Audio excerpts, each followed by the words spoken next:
आज 25 अप्रैल 2023 है और मैं आपको बताना चाहता हूं कि आज मैंने समाजवादी पार्टी के राष्ट्रीय अध्यक्ष और पूर्व मुख्यमंत्री माननीय अखिलेश यादव जी को एक पत्र लिखा है, जिस पत्र में मैंने ये मांग की है कि निकाय चुनाव के बाद कासगंज समाजवादी पार्टी की जिला कमेटी में किसी साक्य समाज के व्यक्ति को महासचिव बनाया जाए। कासगंज जिले की तीनों विधानसभाओं पर साक्य समाज की बहुत संख्या है।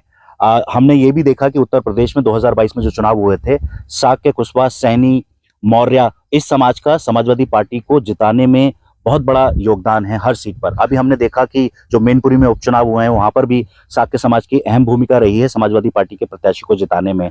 इसी तरह अगर आप पटियाली विधानसभा का चुनाव देखें तो साक्य समाज की बहुत बड़ी भूमिका थी हमारे समाजवादी पार्टी के प्रत्याशी को जिताने में। इस समाज की संख्या और योगदान को देखते हुए हमें ये लगता था कि निकाय चुनावों में, चाहे वो नगर पालिका के चुनाव हों या नगर पंचायत के चुनाव हों, साक्य समाज के किसी व्यक्ति को टिकट मिलेगा, पर ऐसा नहीं हुआ। मुझे कारण नहीं पता कि ऐसा क्यों किया गया, लेकिन इससे साक्य समाज में एक नाराजगी है, साक्य समाज नाखुश है, साक्य समाज में निराशा है और हमें लगता है कि इस निराशा को हमें बहुत जल्दी दूर करना होगा। इस गलती को और इस कमी को हमें पार्टी हित में जल्दी ही दूर करना होगा। हमें उस सिद्धांत पर काम करना होगा जिस सिद्धांत में ये कहा गया है कि जिसकी जितनी संख्या भारी उसकी उतनी हिस्सेदारी।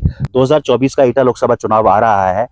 साक्य समाज की इस चुनाव में बहुत अहम भूमिका होगी और हमें लगता है कि यदि हमने साक्य समाज के प्रत्याशी को टिकट दिया तो हमारी जीत भी सुनिश्चित होगी। लेकिन साक्य समाज की आबादी, संख्या और उनके योगदान को देखते हुए पार्टी की जो पोस्ट हैं, जो पद हैं, उनमें भी उनको हिस्सेदारी देनी होगी और टिकट में भी उनको कहीं ना कहीं हिस्सेदारी देनी होगी। मैं ये समझता हूं कि आज साक्य समाज में थोड़ी सी निराशा है, थोड़ी सी उदासी है। इस उदासी को हमें दूर करना होगा। इसलिए राष्ट्रीय अध्यक्ष जी, मैं आपसे ये दरखास्त करना चाहता हूं, मैं आपसे निवेदन करना चाहता हूं कि निकाय चुनाव के बाद साक्य समाज के किसी व्यक्ति को समाजवादी पार्टी कासगंज की कार्यकारिणी में महासचिव के पद पर नियुक्त किया जाए। इससे अच्छा मैसेज जाएगा और हम साक्य समाज का विश्वास जीतने में कामयाब भी होंगे। यदि हम 2024 एटा लोकसभा चुनाव में जीत हासिल करना चाहते हैं तो मुझे लगता है कि हमें साक्य समाज को अपनी तरफ आकर्षित करना होगा और साक्य समाज को हमें ये प्रतीत कराना होगा कि पार्टी में उनका सम्मान भी है, पार्टी में उनको प्रतिनिधित्व भी मिलेगा। राष्ट्रीय अध्यक्ष जी, आपको ज्ञात होगा कि एटा लोकसभा पर 2,80,000 से लेकर 3 लाख तक साक्य समाज के लोग हैं। बहुत बड़ी भूमिका साक्य समाज की होने वाली है। इसलिए मैं आपसे निवेदन करता हूं कि निकाय चुनाव के बाद आप कासगंज जिला कार्यकारिणी में महासचिव के पद पर किसी साक्य समाज के व्यक्ति को नियुक्त करें। एक और बात मैं आपसे कहना चाहता हूं कि और भी जो ओबीसी और दलित समाज के लोग हैं, और भी जो जातियां हैं, उनको भी हमें जोड़ना होगा, उनको भी हमें कहीं ना कहीं पद देना होगा, कहीं ना कहीं हिस्सेदारी देनी होगी। जो और भी के लोग हैं और भी जो जातियां हैं, उनको भी हमें जोड़ना होगा, उनको भी हमें कहीं ना कहीं पद देना होगा, कहीं ना कहीं हिस्सेदारी देनी होगी। जो और भी ओबीसी समाज के लोग हैं, जो और भी दलित समाज के लोग हैं, उनको भी हमें जोड़ना होगा। क्योंकि अगर हम कासगंज जिले में देखें तो जो मुस्लिम समाज के लोग हैं उनको निकाय चुनाव में भी काफी हिस्सेदारी दी गई है।